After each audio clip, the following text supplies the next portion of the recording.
PM Modi ने आज video conferencing के माध्यम से कोच्चि मंगलुरु प्राकृतिक गैस पाइपलाइन का उद्घाटन किया। ये एक राष्ट्र एक गैस ग्रिड के निर्माण की दिशा में महत्वपूर्ण मील का पत्थर साबित होगा। इस मौके पर केंद्रीय पेट्रोलियम एवं प्राकृतिक गैस मंत्री के साथ साथ कर्नाटक और केरल के राज्यपाल और मुख्यमंत्री भी उपस्थित थे।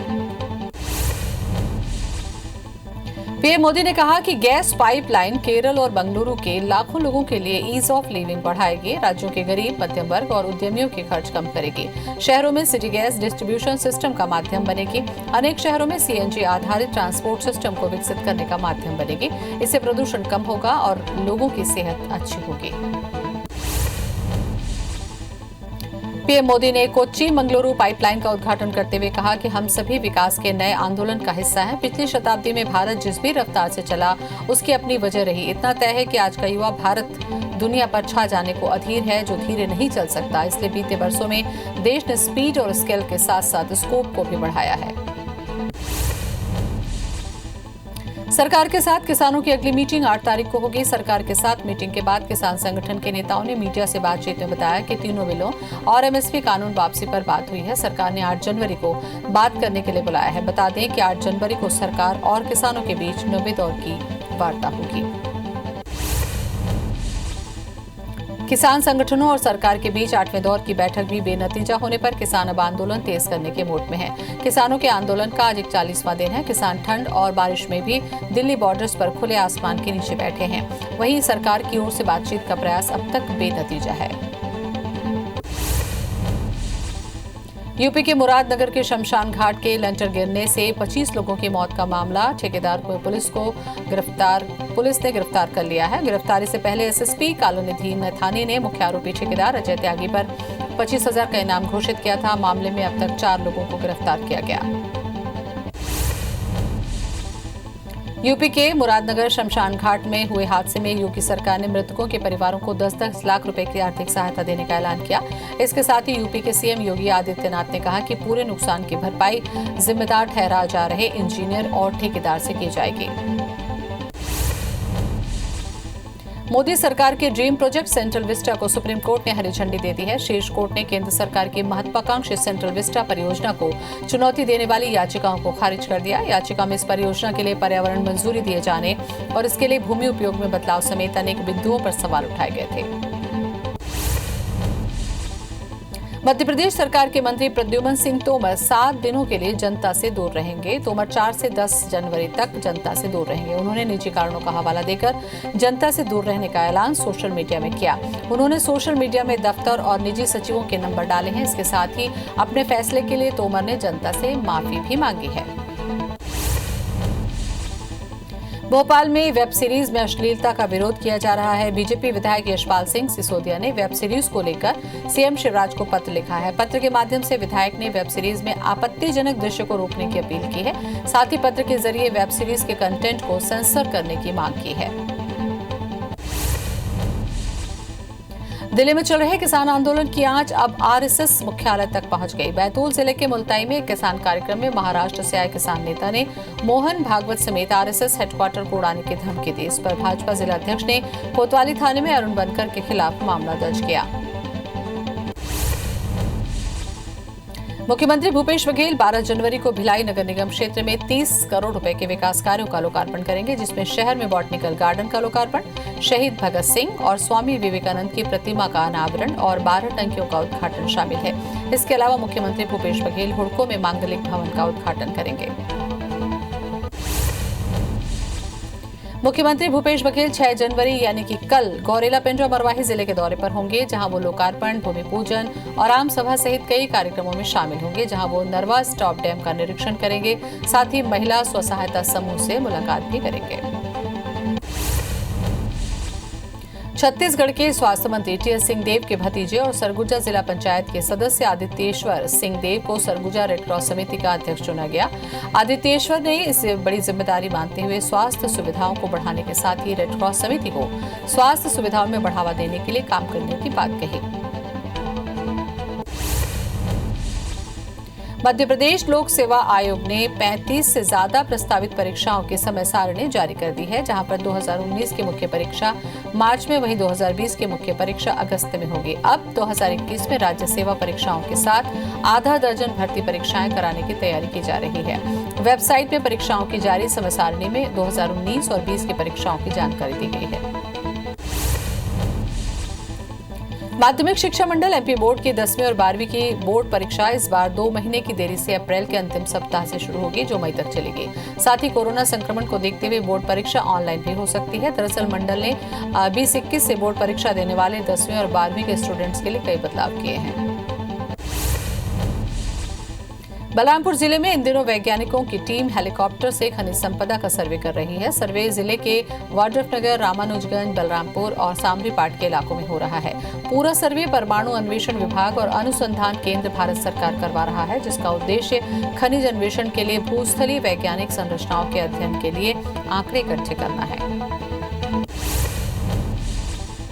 जबलपुर में ऑटो चालक की बेरहमी से पिटाई करने वाले आरोपी की जमानत अर्जी हाईकोर्ट ने खारिज कर दी है। हाईकोर्ट ने आरोपी आकाश शिवहरे की जमानत ठुकराते हुए कहा कि ये मामला बेहद गंभीर है और ऐसे लोगों को जमानत नहीं दी जा सकती। बता दें कि अक्टूबर 2020 में मारपीट का मामला सामने आया था। इस घटना का वीडियो वायरल होने के बाद जमकर हड़कंप मचा था। जशपुर जिले में ग्राम पंचायत सचिवों और रोजगार सहायकों का धरना प्रदर्शन जारी है। 26 दिसंबर से पंचायत सचिव अपनी 1 सूत्रीय मांग और रोजगार सहायक 30 दिसंबर से 3 सूत्रीय मांगों को लेकर प्रदर्शन कर रहे हैं। इस प्रदर्शन को जनप्रतिनिधियों समेत सरपंचों ने भी नगाड़ा बजाकर अपना समर्थन दिया। वहीं मांगे जल्द पूरी नहीं होने पर आगे बड़े आंदोलन की चेतावनी दी। सीएम शिवराज सिंह चौहान ने ग्वालियर में सफाई व्यवस्था पर निगम कमिश्नर को हटा दिया, लेकिन ग्वालियर में सफाई व्यवस्था अभी भी पटरी पर नहीं आई है। सफाई कर्मचारी 6वें दिन भी हड़ताल पर हैं। वेतन देने का आश्वासन मिलने के बाद भी निगम में ठेका प्रथा समाप्त करने के लिए वो आंदोलन कर रहे हैं। शिवपुरी में अयोध्या में निर्माणाधीन राम मंदिर को लेकर विश्व हिंदू परिषद एवं बजरंग दल ने संयुक्त रूप से बाइक रैली निकाली। रैली को शहर के विभिन्न स्थानों से निकालकर माधव चौक कार्यालय में समापन किया गया। गर्भवती महिलाओं के लिए शुरू की गई प्रधानमंत्री मातृ वंदना योजना के तहत महिलाओं को प्रसूति सहायता में सर्वाधिक लाभ दिलाने वाला देश का सबसे स्वच्छ शहर इंदौर इस साल लक्ष्य पूरा करने में फिसड्डी साबित हो रहा है। पिछले साल की अपेक्षा इस साल योजना के तहत 5000 अधिक गर्भवती महिलाओं को योजना का लाभ दिलाने का लक्ष्य है। नर्मदा नदी पर बने इंदिरा सागर बांध के विस्थापितों को मुआवजा देने में गड़बड़ी को हाईकोर्ट में चुनौती दी गई। नर्मदा बचाओ आंदोलन की ओर से मामले पर एक जनहित याचिका दायर की गई। जबलपुर हाईकोर्ट ने शुरुआती तर्कों को सुनने के बाद याचिका पर विस्तृत सुनवाई के लिए 13 जनवरी की तारीख तय की गई है। सिंगरौली में जन सुनवाई के दौरान विस्थापितों ने हिंडाल्को कंपनी पर आरोप लगाया कि कंपनी के द्वारा मूलभूत सुविधा का ध्यान नहीं रखा जा रहा। इससे पहले विस्थापितों ने हिंडाल्को कंपनी के सामने धरना प्रदर्शन कर चुके हैं। इस दौरान प्रशासनिक अधिकारी समेत हिंडाल्को महान बरगवां के भी अधिकारीगण उपस्थित रहे। बिलासपुर से उसलापुर तक बनने वाले प्रदेश के पहले 10 किलोमीटर लंबे रेलवे फ्लाईओवर का प्रोजेक्ट अधर में है। बिलासपुर रेलवे स्टेशन पर मालगाड़ियों के बढ़ते दबाव और रेलवे ट्रैफिक कंजक्शन को कम करने के लिए दक्षिण पूर्व मध्य रेलवे प्रशासन ने 10.40 किलोमीटर लंबे रेलवे फ्लाईओवर के निर्माण का प्रस्ताव रेलवे मंत्रालय को भेजा था। मुरैना में सीएम शिवराज सिंह चौहान के निर्देश पर मिलावटखोर के ठिकानों पर छापामार कार्रवाई की जा रही है। इसी क्रम में आज खाद्य विभाग की टीम ने कई दुकानों और डेयरी पर कार्रवाई की और नकली दूध, घी बनाने का सामान और केमिकल जब्त किया। इतना ही नहीं, भारी मात्रा में नकली दूध और घी के सैंपल भी लिए गए। सैंपल आगे की जांच के लिए लैब भेजे गए। केशकाल के विश्रामपुरी थाना क्षेत्र के कोंदकेरा गांव में एक हत्या का मामला सामने आया। परिवार वालों ने हत्या को छुपाने के लिए मृतका का दाह संस्कार करने की तैयारी की, लेकिन गांव वालों के संदेह हुए के बाद मौके पर पहुंची पुलिस ने जांच में पाया कि बेटे ने अपनी मां को गला घोंटकर मौत के घाट उतार दिया। बलौदाबाजार में नौकरी के नाम पर ठगी के आरोपी मेवा चोपड़ा को पुलिस ने गिरफ्तार कर लिया है। महिला एवं बाल विकास अधिकारी रह चुकी मेवा चोपड़ा बीते 5 महीने से फरार थी, जिसने सैकड़ों लोगों से नौकरी के नाम पर 20 करोड़ रुपए की ठगी की थी। सिटी कोतवाली पुलिस ने मेवा चोपड़ा को गिरफ्तार करके जुडिशियल रिमांड पर रायपुर भेजा है। जांजगीर चांपा की मुलमुला पुलिस ने बुजुर्ग की हत्या के आरोपी को गिरफ्तार करके जेल भेज दिया। आरोपी युवक ने पहले बुजुर्ग का गला दबाया और फिर बेरहमी से चाकू गोदकर हत्या कर दी। आरोपी ने भी जुर्म कबूल करते हुए बताया कि पत्नी पर गलत नियत रखने की मंशा के चलते बुजुर्ग को मौत के घाट उतार दिया। जांजगीर चांपा की फगुरम चौकी पुलिस ने मारपीट और लूट के मामले में 2 आरोपियों को गिरफ्तार किया है। घीवरा गांव में आरोपियों ने एक युवक की जमकर पिटाई कर दी और बचाव कर रहे युवक के दामाद का मोबाइल और पर्स लूट लिया। आरोपी में 2 आरोपी अब भी फरार हैं, जिनकी तलाश जारी है। ग्वालियर में बीमा कंपनी के मैनेजर से लिफ्ट मांगने के बहाने उसे अगवा करने वाली महिला और उसके गिरोह का खुलासा हो गया। पुलिस ने अपहरण मामले में 2 आरोपियों को गिरफ्तार किया है। पकड़े गए आरोपियों ने खुलासा किया कि महिला फोन कॉल पर लोगों को प्रेम जाल में फंसाती थी। गिरोह के मेंबर उन्हें दबोच कर फिरौती वसूलते थे। मामले में अभी भी 2 आरोपी फरार हैं। राजधानी रायपुर के पंडित थाना पुलिस ने हिस्ट्री शीटर यासीन अली को गिरफ्तार कर लिया और आरोपी के खिलाफ NDPS एक्ट का मामला दर्ज किया। पुलिस ने निगरानी बदमाश को गांजा और चरस के साथ गिरफ्तार किया। वहीं आरोपी बदमाश के पास से 335 ग्राम चरस और 5 किलो गांजा भी बरामद किया। चंबल के बीहड़ में डकैतों के खतरे से एक बार फिर दहशत का माहौल बन गया। ये डकैत कोई और नहीं बल्कि 1,20,000 के इनामी केशव गुर्जर और 60,000 के इनामी गुड्डा गुर्जर हैं। इन डकैतों को पकड़ने के लिए राजस्थान पुलिस लगातार सर्चिंग अभियान चलाने के साथ हाईटेक मशीनरी का इस्तेमाल भी कर रही है, तो वहीं मुरैना पुलिस मामले में गोपनीयता का हवाला देते हुए कुछ भी कहने से बच रही है। दतिया की शुगर फैक्ट्री डोलेक्स के मालिक महमूद खान ने पार्वती शुगर मिल पर कर्मचारियों के साथ मारपीट का आरोप लगाया, जिसको लेकर महमूद खान ने पुलिस अधीक्षक अमन सिंह राठौर को ज्ञापन सौंपा। ज्ञापन में एसपी फैक्ट्री की सुरक्षा की गुहार लगाई। वहीं एसपी ने कार्रवाई का आश्वासन दिया। मिशन क्लीन सिटी के तहत मानदेय भुगतान को लेकर रायगढ़ नगर निगम में गड़बड़ी सामने आई है। योजना के तहत कार्य करने वाले सफाई कर्मचारियों को मानदेय का भुगतान उपभोक्ताओं से वसूले गए यूजर चार्जेस से करना था, लेकिन भुगतान नहीं हुआ। मामला उजागर होने पर ऑडिट जनरल ने आपत्ति दर्ज कराते हुए नगर निगम से जवाब मांगा है। पन्ना जिले में पैसों के लेन देन के विवाद में 2 पक्षों के बीच तलवार चलने का मामला सामने आया। तलवार चलने के दौरान दोनों पक्षों के 6 लोग घायल हो गए। मामला जिले के थाना सिमरिया के हरदुआ चौकी के नादन गांव का है। वहीं सभी घायलों को पवई स्वास्थ्य केंद्र में भर्ती कराया गया। पुलिस ने दोनों पक्षों के खिलाफ मामला दर्ज कर जांच शुरू कर दी है। सागर जिले के पिड़रौआ गांव में पति पत्नी ने फांसी लगाकर आत्महत्या कर ली। मृतक दंपति का मरने से पहले का वीडियो और सुसाइड नोट सामने आया, जिसमें परिजनों पर प्रताड़ित करने का आरोप लगाया।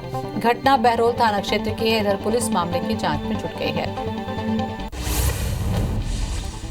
कोरिया जिले के गौरघाट जलप्रपात में डूबे युवक का शव 72 घंटे बाद बाहर निकाला गया। युवक के शव को बिलासपुर और बांगो की टीम ने मिलकर निकाला। मृतक रविवार को दोस्तों के साथ पिकनिक मनाने गया था।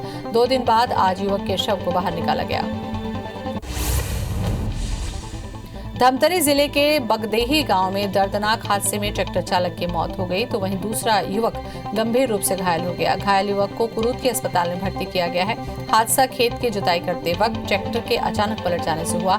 इधर कुरूद पुलिस ने मामला दर्ज कर आगे की कार्रवाई शुरू कर दी है। राजधानी रायपुर में तेज रफ्तार कार अनियंत्रित होकर कांग्रेस भवन की दीवार से टकरा गई, जिसके बाद दुकानों को तोड़कर कार पलट गई। हादसे में 3 युवक घायल हो गए। घटना खमाटी थाना इलाके में हुई। वहीं सूचना मिलने पर पुलिस की टीम मौके पर पहुंची और घायलों को अस्पताल रेफर किया। धार जिले के मांडू थाना क्षेत्र में मजदूरों से भरे पिकअप वाहन अनियंत्रित होकर पलट गई। हादसे में 35 से ज्यादा मजदूर घायल हो गए, जिसमें 17 बच्चे भी शामिल हैं। घायलों को इलाज के लिए जिला अस्पताल में भर्ती किया गया। सभी मजदूर धार से महू मजदूरी करने जा रहे थे, तभी ये हादसा हुआ। बिलासपुर हाईकोर्ट में रजिस्ट्रार विजिलेंस का पद संभाल रहे दीपक कुमार तिवारी को नया रजिस्ट्रार जनरल नियुक्त कर दिया गया। वो पूर्व हाईकोर्ट रजिस्ट्रार नीलम चंद सांकला का स्थान लेंगे, जिन्हें हाल ही में छत्तीसगढ़ मानवाधिकार आयोग का सदस्य नियुक्त किया गया है। गरियाबंद के 3 गांवों में 22 हाथियों के दल ने आतंक मचा रखा है। हाथियों ने जैतपुरी भीरालाट में कई घरों को तोड़ा, सैकड़ों बोरी में रखे धान की फसलों को नुकसान पहुंचाया। हाथियों की दहशत से ग्रामीणों ने खाट के नीचे छिपकर अपनी जान बचाई। बताया जा रहा है कि 22 हाथियों का ये दल खोड़ता के जंगल में मौजूद है। मैनपाट के कुनकुरी खुर्द गांव में हाथियों का दल रिहायशी इलाके में पहुंचकर उत्पात मचा रहा है। हाथियों को ग्रामीणों ने डंडे से पीटकर भगाया और कड़ाके की ठंड के बीच ग्रामीणों को रत जगह करना पड़ रहा है। वहीं हाथियों ने मैनपाट वन परिक्षेत्र में फसलों को नुकसान पहुंचाया। इधर वन विभाग लंबे समय से लगातार हाथियों पर नजर रखे हैं।